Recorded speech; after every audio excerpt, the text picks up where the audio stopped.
我和竹马同时遇刺，醒来后，竹马失去了记忆，我毫发无损，可亡故多年的祖母灵魂却进了我的身体。这怂货还装失忆骗我乖乖，也就是我死了，不然肯定把他揍得稀里哗啦。我震惊地张大嘴，脑海中还不停传来祖母愤怒的骂声。前世乖乖被宋文景这怂货害死喽，没有过过一天好日子。乖乖，这次你祖父问你选谁当夫君，你千万别选宋文景了啊！要捡就捡宋寒章，这孩子蛮有担当的。下一刻，祖父和几位长辈果然走进了我的房间，4位皇子的画像齐齐放在我面前，让我选一个当夫君。我没有半分犹豫，选了死对头宋寒章。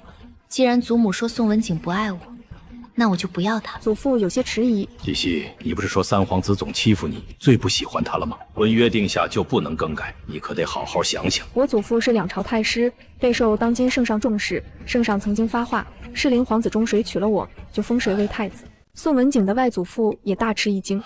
西西，你不是很喜欢文景，非他不嫁吗？文景如今只是失忆了，你跟他先成亲，说不定过几日他就想起来了。祖母冷哼一声。滚犊子！前世苏林若偷了我家乖乖的首饰，反倒赖我家乖乖仗势欺人，抢他东西。可怜我家心肝呢，什么都没说就被宋文景撵出府了。我的心肝只穿了件单袜子，在雪里头冻那么久，差点冻嘎昏过去。还是宋寒章帮乖乖请了大夫，还打了宋文景一顿，替我家乖乖出气。他虽说话不中听，人倒蛮好。祖母的话让我的心头泛起苦涩。我不知为何祖母总是提起什么前世，可她说的那些事竟像我经历过一样，宛若巨石狠狠压在我心上，让我喘不过气来。宋文景确实心悦苏林若，是我一直死皮赖脸追着他，这才换来他的垂怜。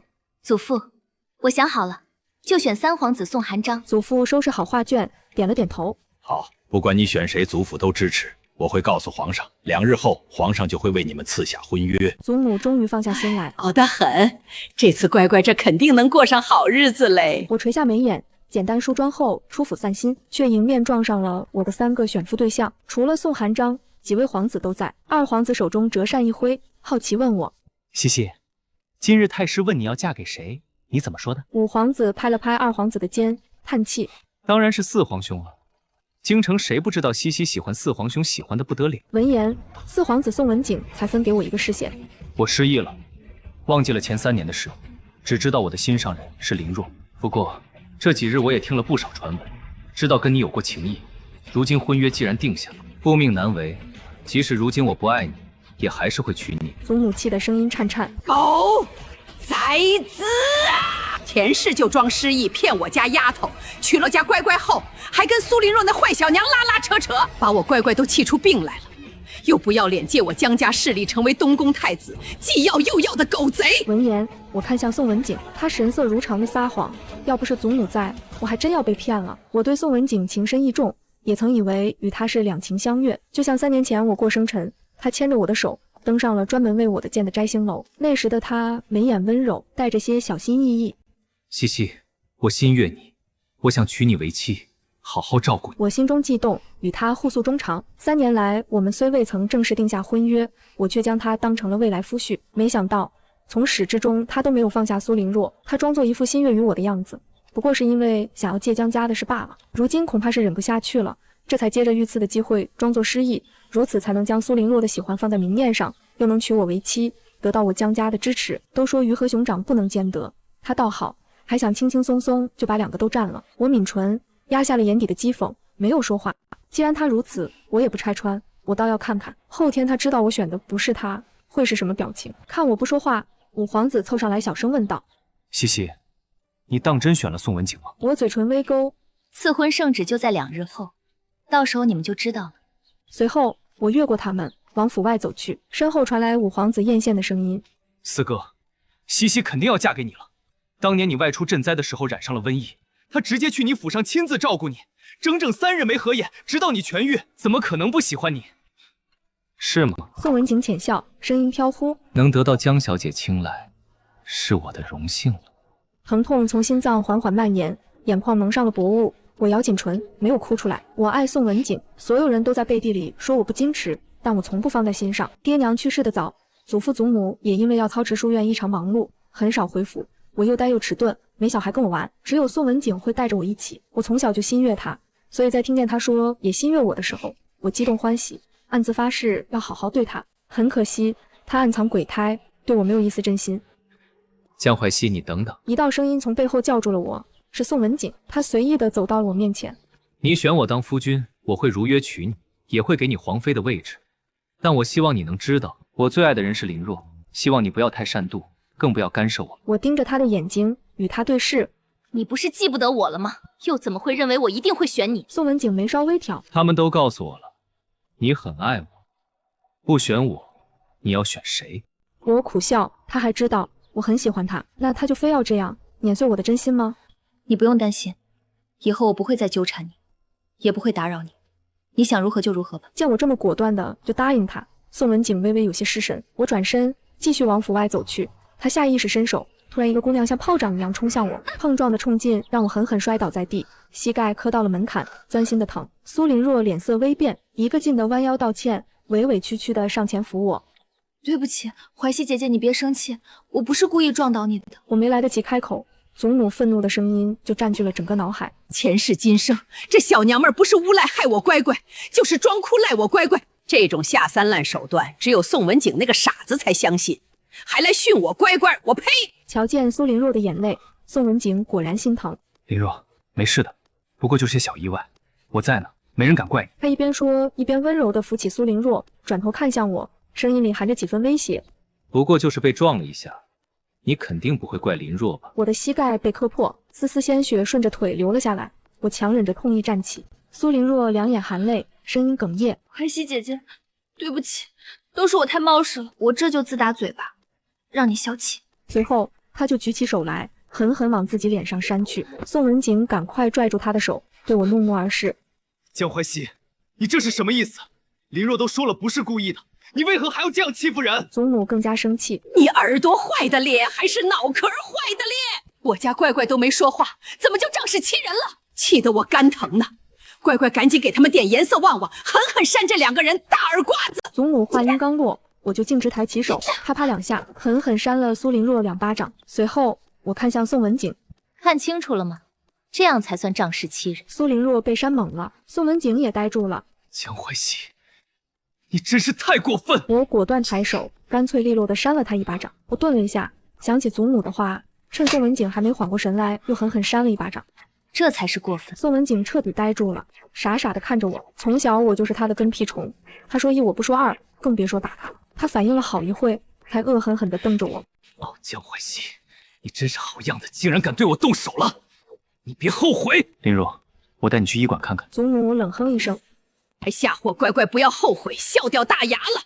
哎呦，我的乖乖，刚才那跤摔得重啊，肯定疼的嘞。我垂眸看着不停渗出鲜血的伤口，藏在心底的那些痛苦和委屈，终于忍不住冲到了心头。年幼时，宋文景看见我的伤口，都会心疼的掉眼泪，还会无微不至的照顾我。如今，他对受伤的我视若无睹，还警告我不要为难他的心上人。如此判若两人，如何托付终身？若我真的嫁给他，也不过是重蹈覆辙罢了。我擦干净眼泪，去医馆找大夫帮我医治腿上的伤。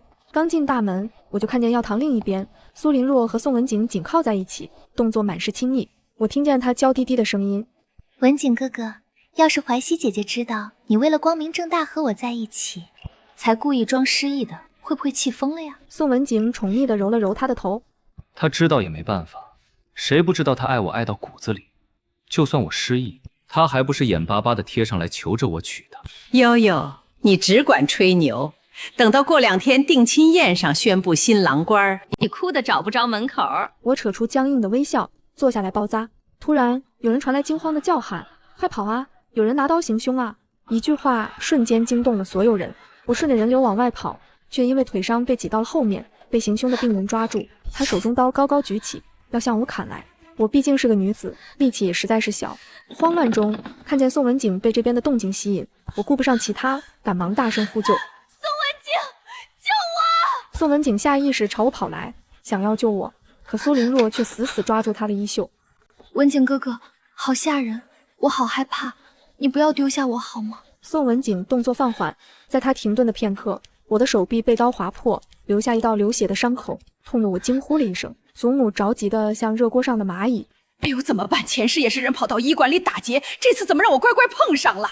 宋文锦个烂怂货，我家乖乖对他那么好，为他几次豁出性命，他居然看着我家乖乖受伤。剧烈的疼痛让我几乎快要晕倒过去，我死死咬住嘴唇保持清醒，随后朝着宋文锦大喊：宋文锦，求你救我，我会死的！可我话刚说出口，苏林若就猛地尖叫起来。一个劫匪看见他们身着华贵，举着刀冲向他们，宋文景立刻把苏林若护在身后，跑出了医馆。我眼睁睁看着宋文景护着心上人逃走，一股强烈的绝望骤然翻滚上心头。我以为就算他不爱我，但我毕竟对他很好，这些年朝夕相处，我面临生死时，他应该能可怜我，出手救我的。刀迎面往我而来，面前的劫匪突然一个踉跄，往边上倒去。宋寒章一拳打倒了与我打斗的病人，揽着我的肩往外跑去。走！哭喊声四起，场面一片混乱。好在巡逻的官兵很快就制服了闹事的劫匪。我还没回过神来，浑身发抖地蹲在墙角。宋寒章为我披上了自己的外衣，目光复杂地看向我，而我强撑着跟他道谢，没有过问他一句。我在医馆受伤，很快就被祖父知道了。祖父怒气冲冲，让宋文景和苏家给个交代。苏家立即将苏林若禁足，又派人给我送了上好的补品作为赔罪礼。宋文景的母妃差点气晕过去，勒令宋文景亲自上门道歉。当晚，宋文景就领着赔礼上门，他随意地把赔礼丢到桌上，看向我的眼神不善。江淮西，今日是我没救你，关林若什么事？你为何要让苏家惩罚他，给他禁足？你是故意的吗？我抬起被纱布层层包裹，还渗出血迹的手臂。看见了吗，宋文成？宋文景抿了抿唇。那你不是还活着吗？大家都知道你是江家的独女，只要你喊一声，就会有许多人来帮。但林若只有我保。你今日不是没看见，他也差点受伤，能不能别那么怨恨他？去求你祖父解了他的禁足，不然我就取消婚约，不娶你了。宋文景话中带着自信和不容拒绝，仿佛认定我会服软。我心中发凉，失望地摇了摇头，对他无话可说。管家，送四皇子出府。管家招手喊来了府上的侍卫，把宋文景请出了太师府。宋文景暴跳如雷，却又只能憋着，最后走时丢下一句：江淮西，你别后悔。翌日，宋文景没有来找我，祖父很重视我的婚事，在府上为我举办了盛大的宴会。我身着华美锦衣，头戴珍珠翡翠头面，缓缓来到举办宴会的大堂。宋文景站在大堂中央，身侧的苏林若笑靥如花。我眉梢微挑，有些惊讶，被禁足的苏林若竟还能出现在这。祖母气愤，肯定是宋文景去苏家了，让自己有个身份，让苏家把禁足解了。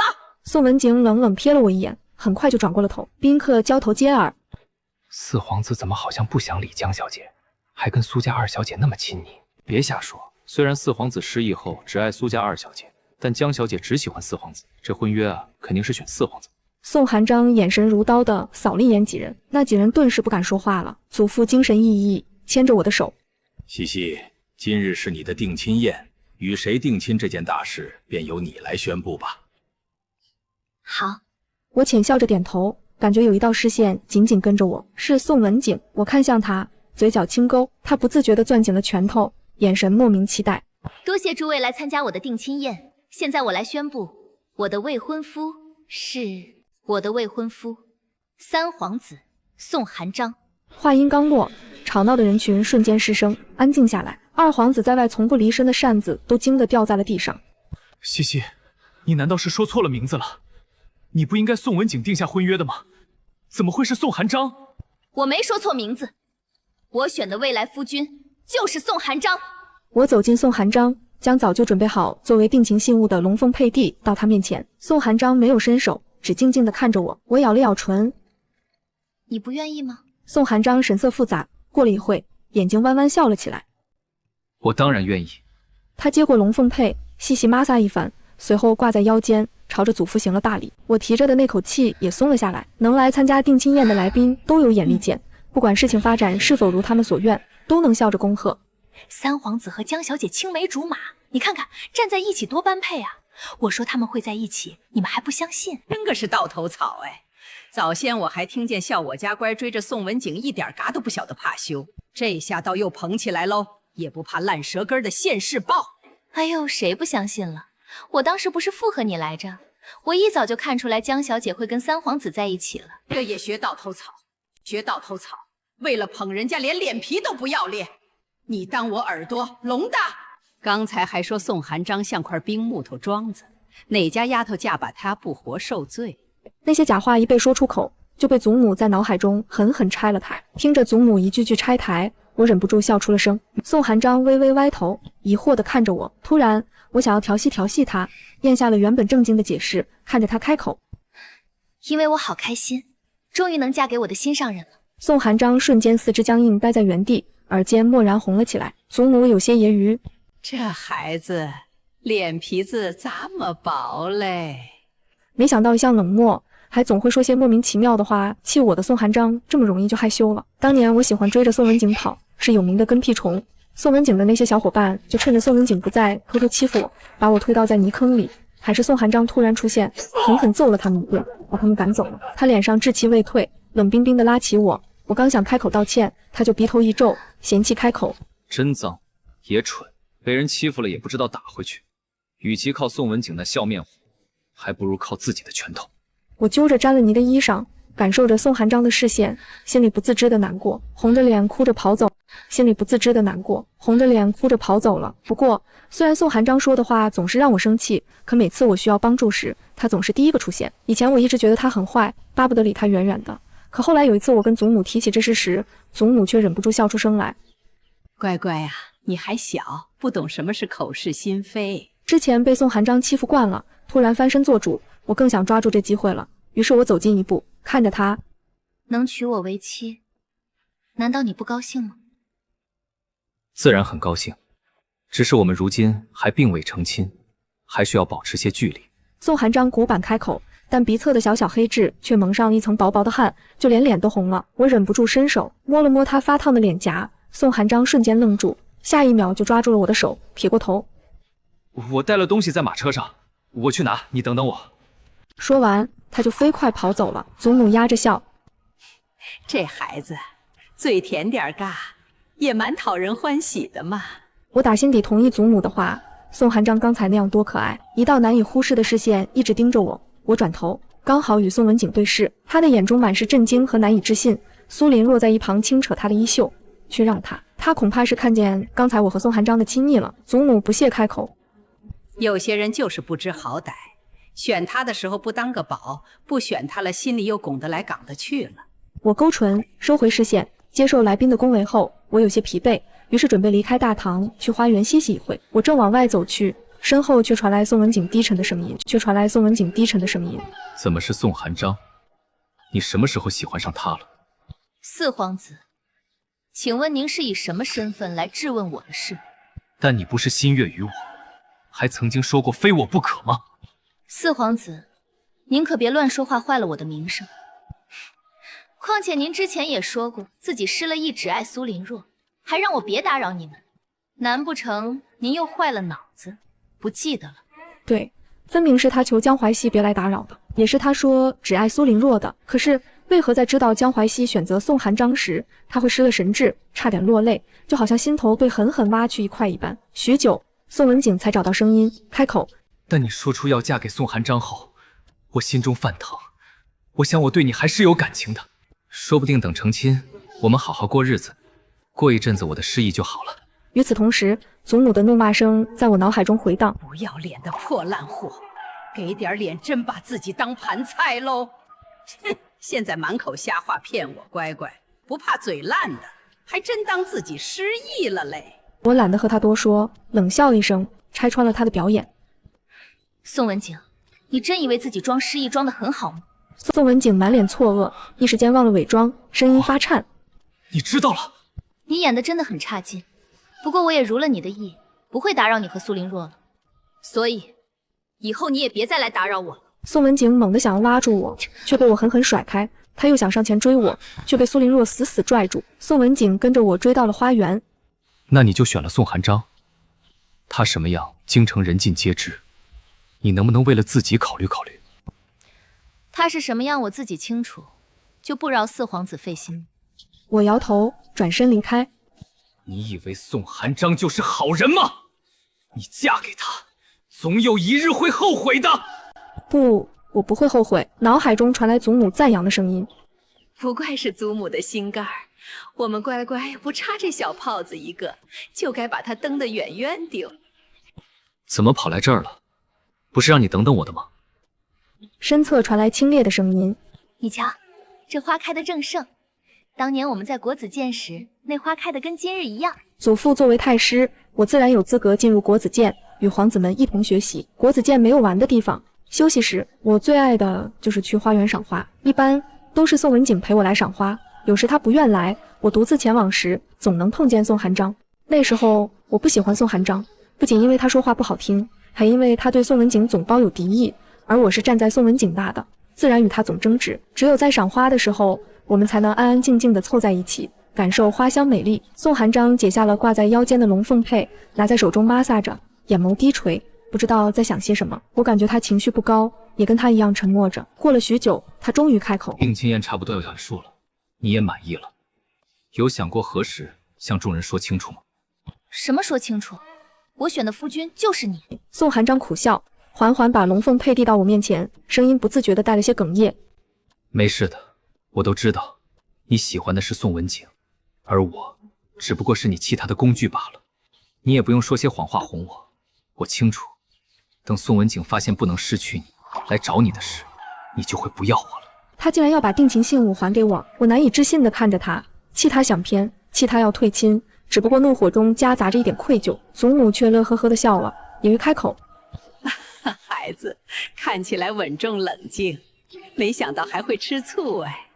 我恍然大悟，心中的那团火瞬间熄灭了，接过玉佩，又狠狠塞进他的手中，眼光躲闪。我不给他逃走的机会，紧紧抓着他的手，命令道：看着我。宋寒章一愣，听话地看向我，眼底十分复杂。江淮西，你知道你在说什么吗？你真的已经决定好了要嫁给我吗？当然，还是说你根本不想娶我？话说一半，宋寒章就紧紧抱住了我，透过衣裳，我感受到他温热的体温，还有他微微颤抖的身体。宋寒章嗓音清冽，带着欢悦：我愿意。7日后就是良辰吉日，也是我和宋寒章大婚之日。昨日过后，我和他的关系突飞猛进，于是今日我欣然接受了他的邀请，同他一起去香山祈福。我们才到香山，就在寺庙门口瞧见了2道熟悉的身影。你为何在这儿？宋文景低声询问。你们男未娶女未嫁都能相约香山，我和我未婚娘子怎么就不能来了？在说到未婚娘子时，宋寒章故意加重声音，得意地看着宋文景。宋文景果然怒上心头，恶狠狠地盯着宋寒章。我同他清清白白，你说话注意点。胆子小的可怜，心里事倒是多得吓人，没担当的蠢货。我赞同地点了点头，随后看都没看一眼，牵着宋寒章进了寺庙。宋寒章拿着寺庙给的红布条，在上面写上了自己的名字和生辰八字。我接过红布条，准备写上自己的，却发现宋寒章早就写上了。我惊讶地看了一眼宋寒章，他耳尖又泛了红，有些不好意思。以前你在生辰宴上说过，我就记住了。我心中长长的，不知应该说些什么。我突然想起了宋文景，以前他从来不记得我的生辰，总会提前2日给我生辰礼。我跟他提过好多次，甚至在生辰前几日特地告诉他我生辰的具体日子，可他还是记不得，还是会在生辰前2日就把生辰礼送给我。每次他都用记性不好当借口，我也真的相信，任由他去了。直到后来我才知道，原来我生辰的前2日刚好是苏林若的生日，所以一个人是否被放在心上，是否被真心对待，是一眼便知的事。宋寒章被我炙热的视线盯得受不了，我去把布条系在姻缘树上。随后他佯装镇定地向姻缘树走去，可同手同脚的步伐却暴露了他内心的慌张。祖母有些发笑，这孩子还怪害羞的，我的乖乖后头福气多着呢。我垂下头，腼腆一笑，一个人站到了我的身边。宋寒，我笑着抬头，刚想喊出宋寒章的名字，却在看见那张脸时停下了。是宋文景。你来干什么？宋文景没在意我的冷淡，自顾自地说着。还有7日你才成亲，你去跟你祖叔和父皇求求情，说你要取消婚约跟我成亲。你祖父那么疼你，肯定会答应的。到时候我立刻就上门下聘。奶奶有些烦躁，怎么还是这个小瘪三儿？哼，真是烦死了。我被气笑了。要我悔婚嫁给你？宋文景，你真是好大的脸啊！被我呛声，宋文景顿了一下，也不恼怒，继续开口。之前是我不该装失忆骗你，不过我现在已经知道不对了。你的手段很有效，你一悔婚，我就娶你。没想到我今日这么容易就能从宋文景口中听见以前我一直想要听到的"我娶你"3个字。不过很可惜，在医馆，在他护着苏林若，不顾我的生死时，我就彻底不爱他了。我冷笑：你又是装失忆，又是求我别打扰你和苏林若。你的所作所为给我带来的伤害，一句轻飘飘的"我知道不对"就能洗清了吗？我们都知道，皇上说已婚约定太子只是玩笑话，而且你最近也拉拢到右相的吧，更不缺太师府一个，你又为何扯着我不放？宋文景沉默地看着我，他不是很需要太师府助力，但只要一想到我会成为别人的娘子，他心里就翻来覆去的难受。我收回视线，算了，随便你怎么想，但我已经说得很清楚了，我不会悔婚，更不会嫁给你。以前的事就此打住，以后我不想在私下看见你。四皇子，你该走了。宋文景却一动不动，硬是要站在我身边。这时，宋寒章回来了。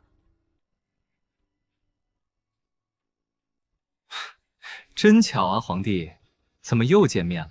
你那好妹妹刚刚在门口可是拉着我问东问西，你这样不准她跟着，可不是君子之风。他们两人眼神交互，好像有闪电般噼里啪啦。宋文景阴沉着脸：你还没成亲，高兴的有些太早了吧？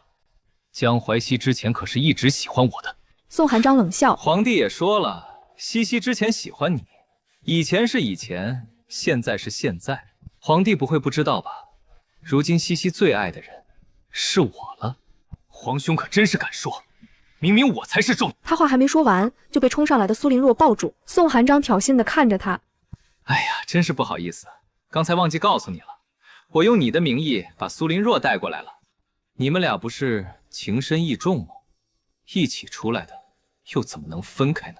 宋文景推开苏林若，攥着拳头，气急败坏地冲上前想要打宋寒章，却不小心被绊倒，两人齐齐摔倒在地。宋文景，你要干什么？摔倒在地。宋文景，你要干什么？见状，我飞快跑到宋寒章身边，一把推开了宋文景，心疼地把宋寒章拉了起来。宋文景心虚解释：我刚才不小心绊倒了，不是故意的。我却没有理他，只抓着宋寒章仔细检查，发现了他手上被石子蹭破的伤口，心疼地牵着他去找小沙弥要药箱清洗包扎。宋文景也跟着过来，伸出手掌：西西，你看看我，我也受伤了。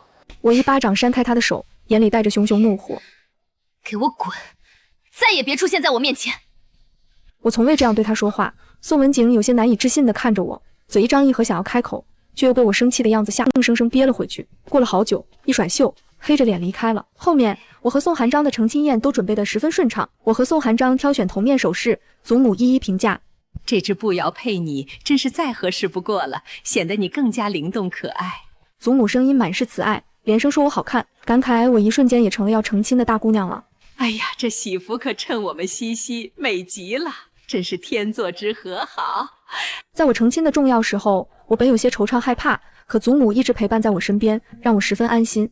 7日后，大婚之日，我和宋寒章拜堂成亲。仪式结束后，脑海中传来祖母喜极而泣的声音，向来开朗的声音中竟然带着些颤抖。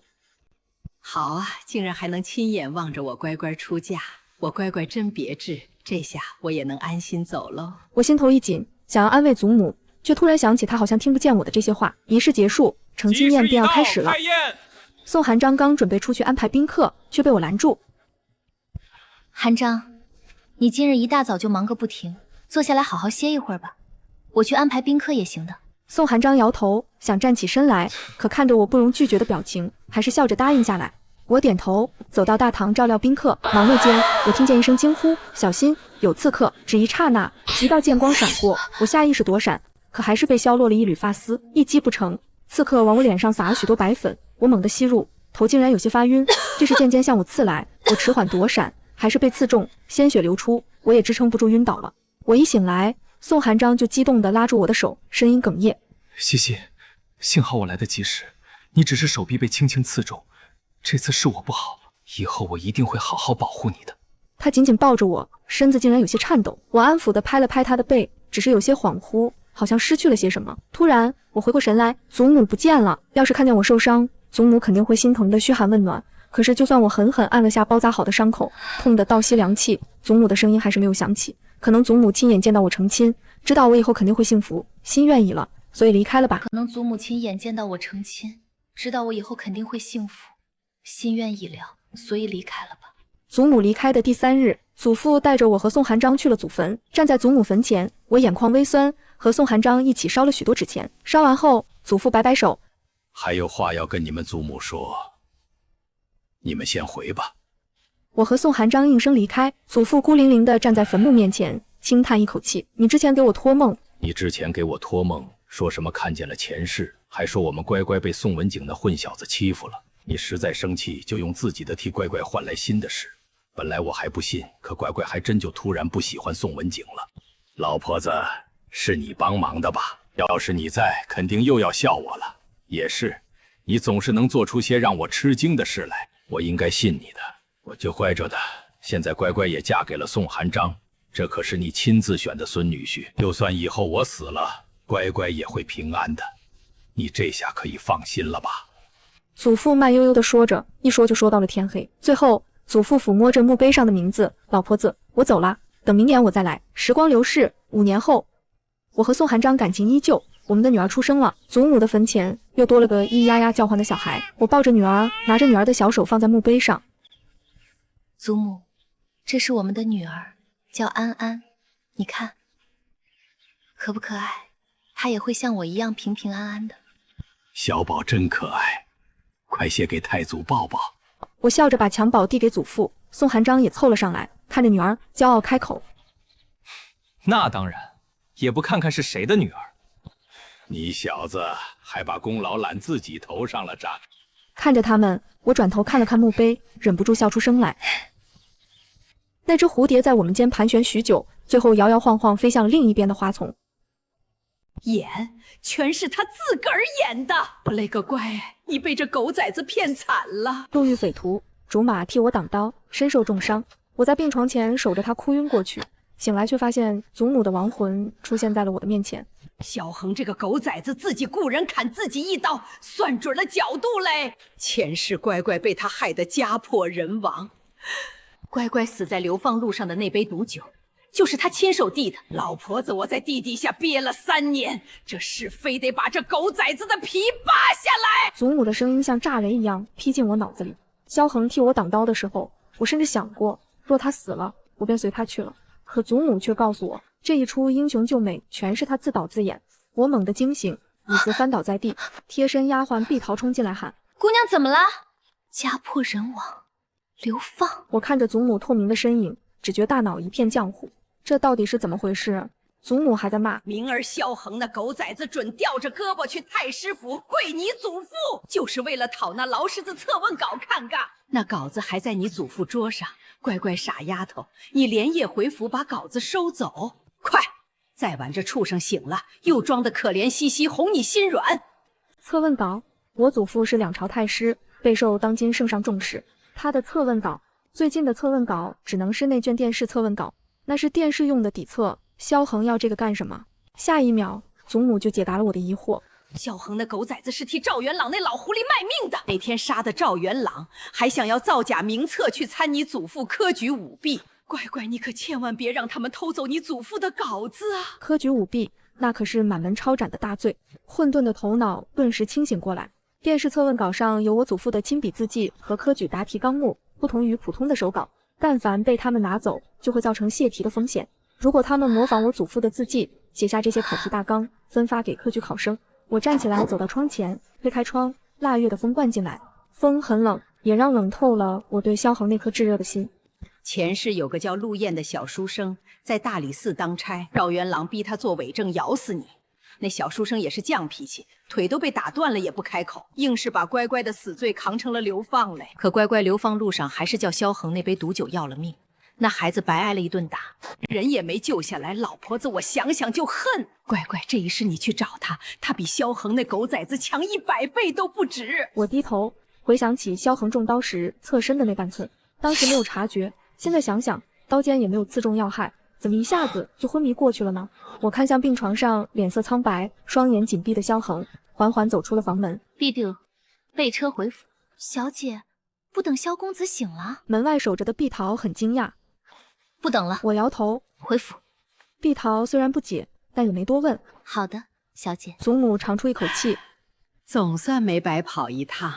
只要远离萧恒这狗崽子，乖乖就能过上好日子嘞。我连夜回了太师府，祖父书房的灯还亮着，我推门进去，走到岸边，抽走那卷电视测问稿，藏进袖中。祖父抬头看了我一眼，稿子散了，拿去装订。他没多问，祖父果然不靠谱。我看着轻而易举就被我拿走的电视测问稿，叹了口气，果然这个家还得我来守护。我将测问稿锁进装匣最底层，钥匙贴身收着。萧恒醒来的第2日，果然带着额角的疤和吊着纱布的右臂来了太师府。一进门，他就跪在祖父面前，声音哽咽：“刺客冲孙儿来的，连累太师府上下，孙儿愧疚难安，愿日日来府上替太师抄录奏章，分忧解难。”我呸！不安好心的白眼狼！要不是我死了，我非把这个狗崽子揍得满地乱爬！我看着祖母透明的拳头穿过萧恒的捆着纱布的手臂，不由有些想笑。祖母还真是打人专往痛处打。祖父红了眼眶：“恒哥儿有心了。”祖父，萧郎伤还没好利索，不必劳烦抄录。祖父思索一瞬，看向萧恒吊着纱布的右臂：“的确，恒哥儿，心意我收到了，你还是安心养伤吧。”萧恒抬头看我，右眼眨了一下，他说：“好，那我改日再来。”走的时候，他回头看了我一眼，我没接他的目光。祖母哼了一声：“这狗崽子起疑了。”萧恒走了，祖母在我脑中嘀咕起来：“喂，你去翻翻他送你的那些诗稿，那狗崽子偷你祖父的笔记练字的，给你的诗稿肯定也和你祖父的字迹相像嘞，你快去翻翻。”我坐在窗前，把萧恒从前送我的诗稿全部翻了出来。3年里，他每一首我都留着，厚厚一摞，从前舍不得折角。我拿着祖父的普通手稿做对照，翻开萧恒给我写的情诗，越看越精心。前2年的诗稿字迹还与我祖父的字迹不是特别像，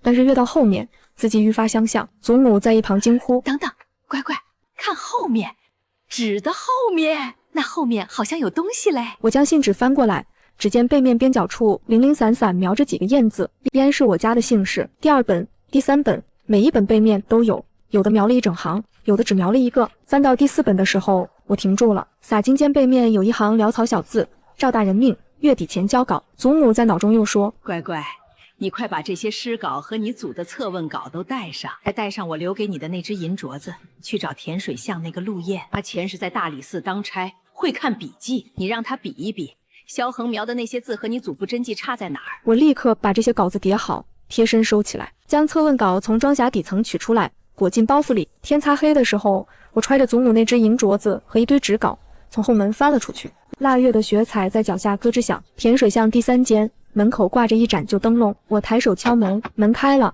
一个穿青布就袍的年轻男人站在门后，眉眼冷硬，手里捏着卷宗，问我找谁。我从怀里摸出银镯子递过去：“老太太的镯子，认得吗？”他目光停在镯子上，3息，喉结滚动了一下，侧身让开门。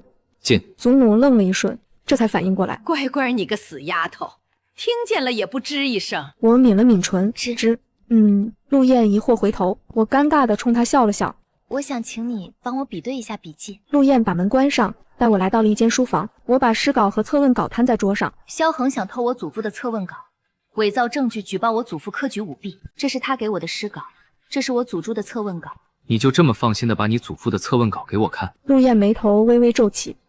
祖母让我来找你的，她说你比萧恒更可靠。面对她的质疑，我不慌不忙。她问出这句话，就证明她还是有一定品行在身上的。而且祖母说他人可靠，我选择听祖母的，祖母只拿我打。你祖母这么相信我？陆燕叹了口气，那我也不能辜负老太太的信任。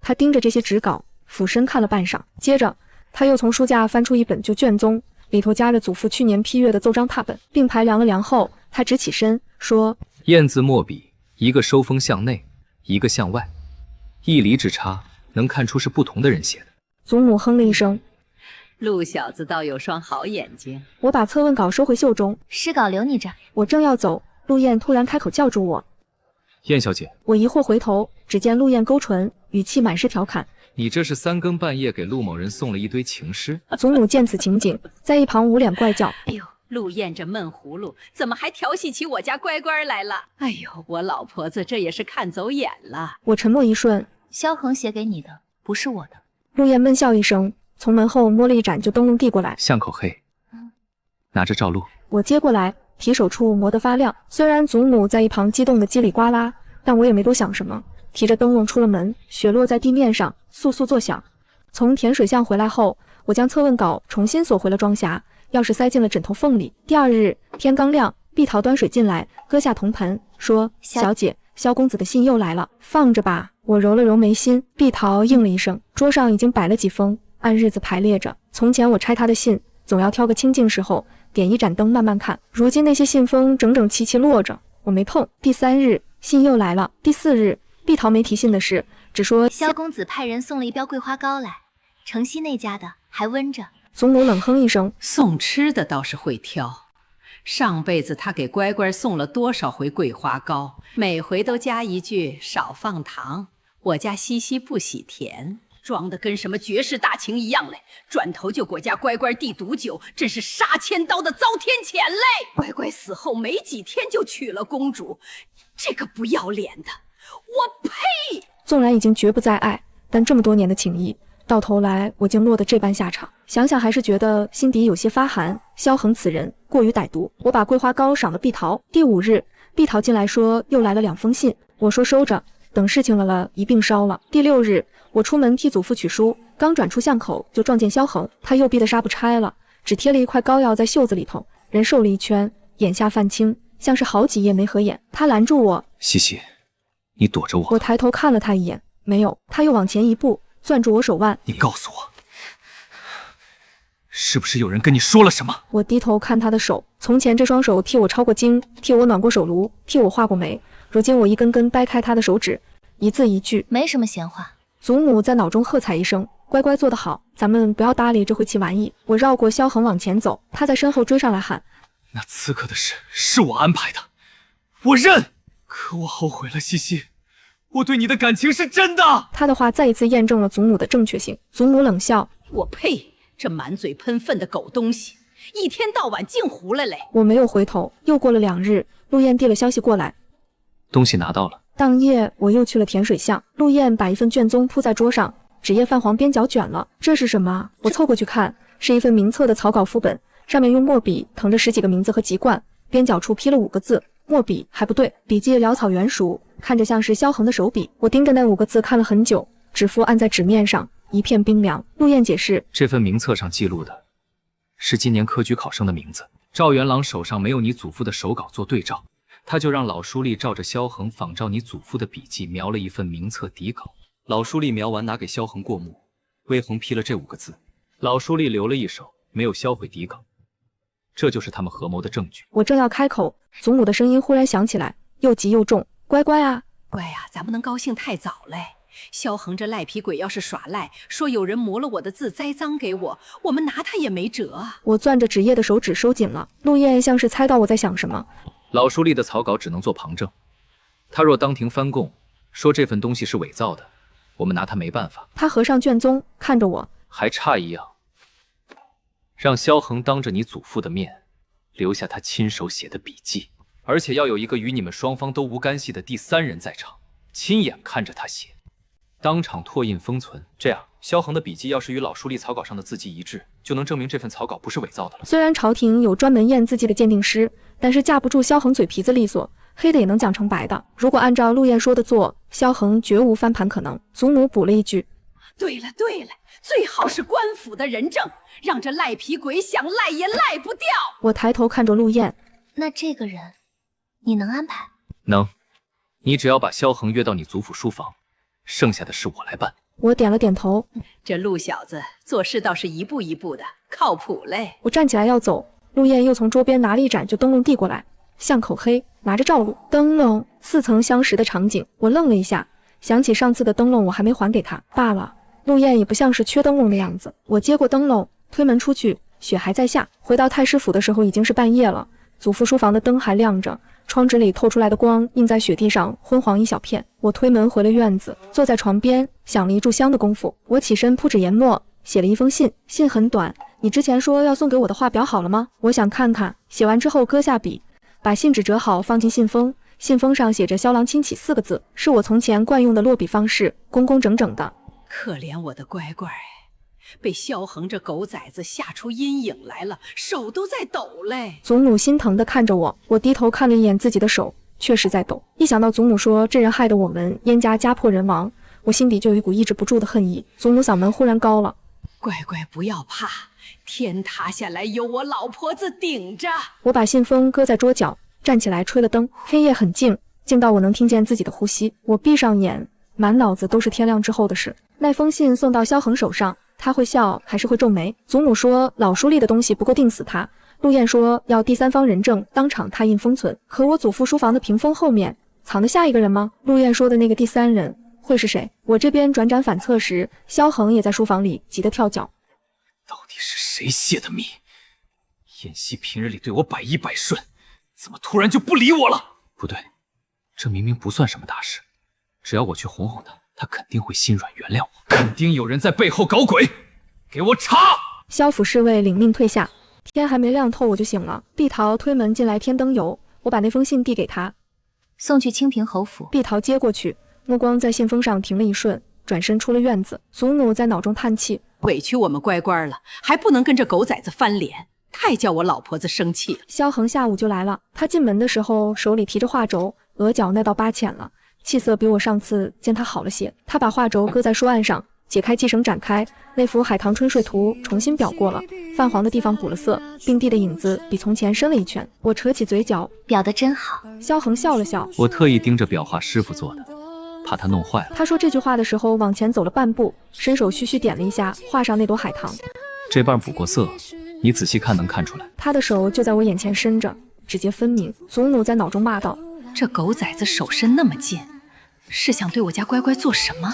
要不是老婆子我手里没刀，我非要剁了这双狗爪子。我不动声色地把茶盏端起来喝了一口，退开半步坐到椅子上。萧恒的手在空中顿了半拍，也收了回去。他坐到我对面，又说：西西，你最近还好？我皮笑肉不笑地看着他。挺好的。萧恒的目光在我脸上停了片刻，像是想找出什么东西。突然他笑了：我这几日总想起从前的事，有一回你病了，我替你抄了一整夜药方，手指都磨破了，你醒来看见我的手直流泪。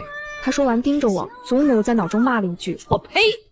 这么碍眼，怎么不去戏班子里当名角儿嘞？次次求我家乖乖原谅，都说自己磨破手指头，次次都要翻一圈纱布缠上。你问他当时哪只手缠的纱布，这狗崽子指定答不上来。我说：你那时哪只手缠的纱布？萧恒的笑意顿了一瞬，太久了，记不太清了。祖母嗤笑：记不清？他自己的手疼了3天，他自己记不清。他用哪只手写字的，他记不清。撒谎成性的狗崽子！我把茶盏放下，转了个话题：那幅画我收起来了，你若是得闲，帮我看看这封信上的字。我从桌上拿起一封旧信，是祖父和一位同僚的寻常往来信件，上面用茶字印了几个字，其中燕字模糊了大半。我指着那个字说：这个字看不出形了，你帮我认认。萧恒凑过来，接过那封信，低头看了片刻，说：你拿笔来。我把笔递过去，他接的时候右腕自然旋了起来，指节微微偏左，笔尖落下去，描了第一笔、第二笔、第三笔，最后一笔收锋向外。描到最后一笔的时候，他忽然停住了，笔尖悬在纸面上方没落下去。萧恒抬头看我，脸上还挂着笑，但眼神不一样了。西西，你叫我来是为了让我描字吗？看来他察觉到了什么。我镇定道：你这几日不是一直想见我吗？我见你了，你不高兴？我把他那幅新画展开，画裱得这么好，总该当面道个谢。萧恒盯着我看了几息，又把头低下去，落下最后一笔。搁下笔的时候，他没有把纸递回来，而是按在掌下，笑着看我。祖母冷声道：这个坏心眼的，你祖父过年叫人宰猪的时候，怎么没把他拉上一去池子里拴拴他一肚子坏心肠嘞？我回了一个微笑。萧恒在试探我，他以为我翻脸了，结果我又把他叫来看画，他拿不准我到底知道多少，又怕我知道了什么。写好了吗？萧恒低头看了一眼那页纸，把纸递过来。我接过去的时候，他忽然开口：西西，你还信我吗？信他个鬼嘞！你之前给我写的诗稿我都信过，但那也是已经过去的事。我把那张纸折好放进袖中，没有再多说一个字。萧恒走后，我关上门，从袖中抽出那张纸重新展开，新描的燕字收锋向外，笔记和诗稿上的和草稿上的一模一样。祖母在脑中长吐一口气：我嘞个乖乖，收集证据也不容易嘞，还得戴着面具跟人讲话，真是辛苦我家乖乖了。我看向屏风后，出来吧。本应该是我祖父和萧恒对峙，但是那个第三人说祖父会引起萧恒的警惕，于是我便代替我祖父出面了。陆燕和另一位黑衣青年从屏风后钻出来。陆兄，下次可别叫我干这种偷偷摸摸的事儿了啊！黑衣青年拍了拍衣服上被挤出来的褶皱，嘟囔着。不知道的还以为我在做贼呢。辛苦了。陆燕走过来，展开那张纸看了片刻，将其收进一只木匣里，合上盖子，递给黑衣青年。证据就交给你保管了。好嘞，保证给你把事情办得漂漂亮亮。黑衣青年接过木匣子准备走，走之前看了我一眼，笑着调侃陆燕：陆兄，我未来的嫂子这么好看，你藏得太深了。哎呦，未来嫂子，祖母在一旁怪叫，露出诡异又慈祥的微笑。滚滚滚！陆燕没好气的把他轰了出去。见我好奇的目光，陆燕挠头解释：刑部尚书的嫡子，嘴上没个把门的，不要理他说的话。他之前欠我一个人情，放心，做事还是可靠的。这陆家小子连刑部的人都能使唤得动，倒是个能办事的。我起身正要送陆燕离家时，他忽然叫住我：燕姑娘。我抬头看他，他站在门框内，日光从斜照过来，他的半张脸落在了暗处，给人一种别样的感觉。注意安全，赵元朗那边的人不会一直不动。知道。我的内心有些微微触动，已经掌握的证据我全送去了陆燕那儿，可连这2天陆燕那边都没有证据，萧恒也没上门，我有点坐不住。快睡觉的时候还在院子里走来走去，祖母心疼地安慰我：乖乖别急，相信陆燕。第3日傍晚，萧恒来了，碧桃慌慌张张跑进来说萧恒想见我，我坐在窗前没动。不见得。碧桃出去传话，很快又跑回来。小姐，萧公子说他今日见不到人就不走。急的嘞，怕是听到什么风声了。祖母哼了一声，我走到前院。萧恒，天色晚了，回去吧。西西，你开门！西西，你开门！声音又急又哑，我没开。你听我说，就一句话。你就在那儿说吧。门外停了一下。你和陆燕的事，我都知道了。闻言，我眉心微蹙，他怎么知道的？祖母冷笑：他知道个屁，诈你嘞！乖乖别理他。我靠着门板没出声。萧恒又喊：你以为我什么都不知道？你去甜水巷多少回了？半夜3更从后门翻出去，你当我的人都是瞎子？他声音越来越高。西西，你从前不是这样的，你从前什么事都跟我说，如今你背着我跟一个外人走这么近。我呸！这臭不要脸的坏心肠狗崽子！我家乖乖干什么还用得着你来管？老婆子我都不管这么宽，你一个外人舔着个厚脸皮就敢伸这么长的手？哎呦喂！我今天非要把这狗爪子给剁了！我隔着门说：萧恒，你在我祖祖书房翻那些手稿的时候，是我背着你，还是你背着我？你在我祖祖书房翻那些手稿的时候，是我背着你，还是你背着我？门外的声音忽然断了，过了好一会儿，他才说：我不知道你在说什么。你不知道就算了，回去吧。他没有走，在门口站了很久。碧桃端着灯过来问我加不加衣裳，我说不用。又过了一会儿，他开口了：西西，你是真的要跟我断了吗？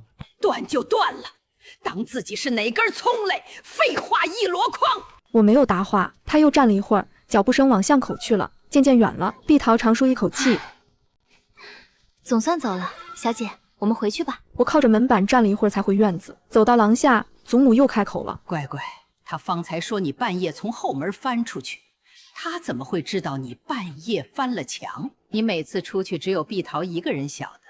碧桃从小跟你长大，上辈子也没出过事儿。萧恒的人不可能天天蹲在后巷守你。对啊，那他怎么知道的？我呢喃，风从眼角灌进来，吹得灯笼里的火苗偏了偏。祖母说：要么是瞎猜的，正好蒙上了；要么，乖乖，明日天亮之前，把你屋里所有东西再数一遍。我没有答话，只是推门进了屋。碧桃跟进来添了灯油，退出去时带上门。我站在屋子中间，目光扫过妆台、书架、针线筐、床头的箱子，没有少什么。可祖母的话像一根刺扎在我心里头。萧恒怎么知道我从后门翻出去的？我打开装匣，测问稿还在底下压着，蓝皮线装。我合上盖子，又把枕头底下的钥匙摸出来，攥在手里。检查完了，东西都在。祖母哼了一声：东西在就好。往后钥匙不要放枕头底下了。我把钥匙塞进装匣暗格里，窗外的天还暗着，离天亮还有很久。翌日，我推门出去，你去灶房门口走一趟，看一眼那个春杏。我绕到后院，经过灶房时，春杏正蹲在井边洗菜，听见脚步声，抬头看了我一眼，叫了声小姐，又低下头去。祖母哼了一声：这丫头眼睛转得快嘞。你留意他看你走的哪边。我脚步没停，径直回了院子，让碧桃这几日留意春杏跟什么人走动。没事儿，乖乖。就算春杏是那狗崽子的人，可他也是隔了好几日才来闹的，说明他拿不准你拿了什么。那下一步会做什么呢？我望着天空，喃喃道。正说着，后门响了，碧桃去看了一眼，回来递给我一张纸条。我拆开一看，是陆燕的笔记。赵元朗明日早朝参你族父，已约4名御史联名。你那边的策问稿务必锁好，等我消息。祖母凑过来看了一会儿，骂了一句4名御史，赵元朗这狗东西是把我们燕家往死里整啊！我把纸条烧了，纸灰落进铜盆里。乖乖，相信陆燕，不要怕。我不怕，祖母。那就好。祖母沉默了一会儿。春杏的事情，你可知道一耳？等早朝之后也好，你这边先不动他，他还在，那狗仔和老狐狸就会以为你不知道，他那边就不会节外生枝。我低低应了声。院墙上那棵老槐树的枝条在风里晃了一下，又挺了。书房里，萧恒气得直跺脚。该死的陆燕，给燕西灌了什么迷魂汤？他们到底掌握了什么证据？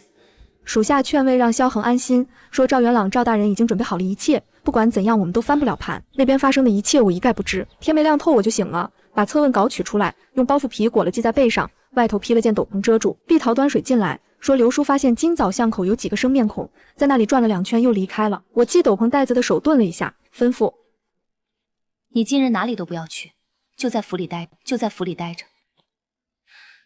若有人来问我去哪儿了，就说我在屋里歇着，谁来都不见。碧桃点了点头。我从后门翻出去，天还蒙蒙亮，街上人少。甜水巷第3间门口那盏就灯笼还亮着。我抬手敲门，陆燕开门看见我，目光落在我背上的包袱上，侧身让我进去。我把测问稿从包袱里取出来，搁在桌上。陆燕没多问，从柜中取出那只木匣，打开，之前收集的证据齐齐整整排在里面。检查完后，她合上匣盖，站起身。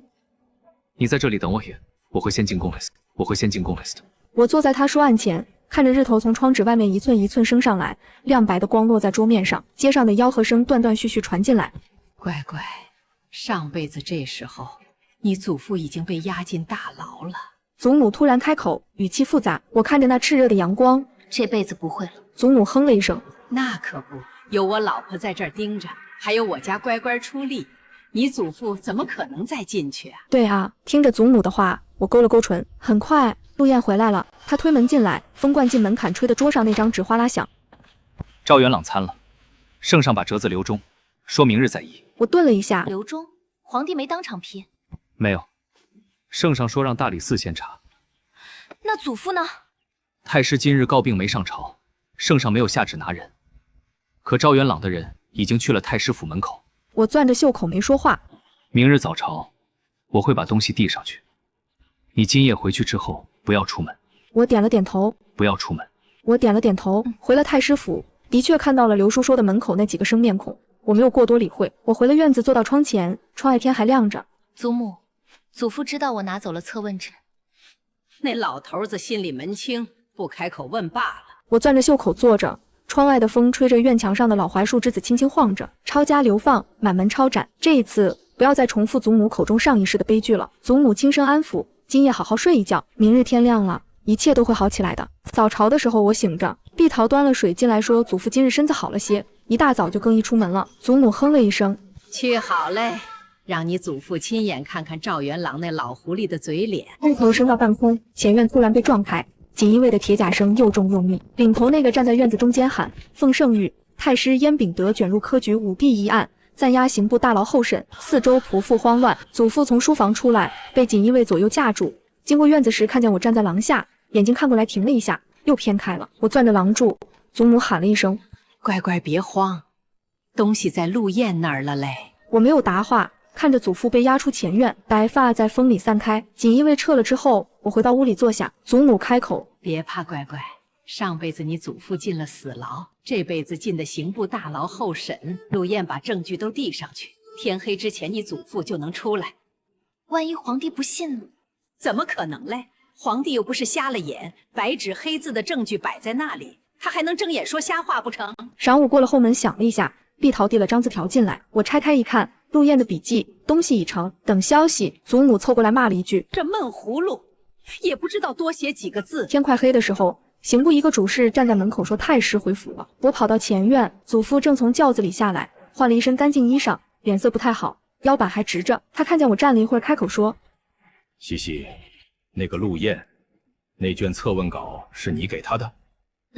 祖父沉默了一会儿，走进门里，走了2步又停下来，背对着我说：“你祖母当年那碗粥，倒是没白给。”祖母愣了一瞬，笑骂：“为这老犟驴，夸人都不会好好夸。”我关上院门，插销落下来，咔嗒一声。祖母在脑中低低说了一句：“乖乖，你祖父这辈子是从大门口走出来的，不是从死牢抬出来的嘞。”还有春杏那丫头，该拔的刺，明日一早拔了。我终于松了一口气，还好没有重蹈覆辙，我们燕家重新活过来了。春杏是祖父回来的当晚走的，碧桃拿了碎银子去造房，说府上是多用不了这么多人。春杏接了包袱从后门走了，头也没回。祖母哼了一声，倒是个利索的。陆燕来的那天是2月初10，碧桃跑进来说陆公子来了，手里捧了只碗。祖母在脑中咦了一声，什么碗？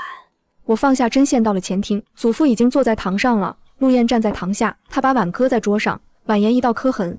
欠命还人。当年燕家祖母在寒冬用一碗粥救活了我，现在我来还这份恩情了。祖父放下字条，又看了看那半块碎银，他又看了看陆燕，看着也不像是正经报恩的样子。祖父攥了攥拳头，想着是眼前这小子在朝堂上呈上证据救了自己，最终还是忍了下来。他偏过头：“西西，你出来。”我从屏风后面走出来，陆燕站直了，开口说：“老太太那碗粥，我欠了10年，今日拿这只碗来还她孙女一个人。燕姑娘，你若是愿意，就接这只碗。”他把碗往前推了半寸，祖母笑骂道：“干嘛嘞？哪有人求亲用碗来求的？”说着，祖母又开始着急：“乖乖，接碗嘞！傻站着做什么嘞？”我伸手接了，碗沿那道刻痕抵着我的拇指腹，磨得发亮。粥明日给你盛。陆燕耳朵红透了，点头说好。祖父坐在上手看了我们一眼，没说话，只闷声写自己的毛笔字。祖母在脑中啧了一声：“老犟驴，夸人一句会死嘞。”窗外的日光照进来，落在碗沿上，暖黄一小片。大婚定在2月底，祖母在脑中算日子，2月念2，一嫁娶，好日子嘞。我坐在窗前，窗外日光明晃晃的，碗搁在桌上，碗沿那道刻痕被我抹撒了几天，像捂出了润色。萧恒流放的旨意是2月18下来的。碧桃从外头回来说，囚车一早就出城了，穿囚服，没有家眷送。祖母又说：“乖乖，你心里头怨不怨他？”我说：“不怨了。”不怨就好嘞，怨了一个人也费力气。2月念2，天晴，红绸从太师府门口一直铺到正堂，皇帝字的匾额挂在门头上，金漆还泛着新印的光。我坐在妆台前，碧桃替我梳头。妆台最上层摆着那只粗瓷碗，碗沿刻痕朝外。我把碎玉从碗里拿出来系在腰间红绸上。碧桃说：“姑娘系块破玉也不嫌寒碜。”我说：“不寒碜，其实玉不值钱，值钱的是心意。”推门出去的时候，阳光照在满院红绸上，亮得晃眼。陆燕站在院中间，穿了大红喜服，腰间系着一块旧帕子，怕脚洗得发白。她朝我伸出手来，祖母的声音就在这时响起了，比从前轻了很多，不骂人也不吵架了，带着鼻音：“乖乖，老婆子走了。前世看着你喝那杯酒喊不出声，这辈子总算把该说的说完了。陆家这小子行，那碗粥没白给。乖乖，往后你自己走，别怕，祖母会在天上护着你的。”一只淡金色蝴蝶从红绸间飞出来，落在我凤冠前沿上，停了短短几息，然后振翅飞起，摇摇晃晃穿过满院日光，越飞越远。祖母的声音没有再响，碧桃在廊下喊：“姑娘姑爷该拜堂啦！”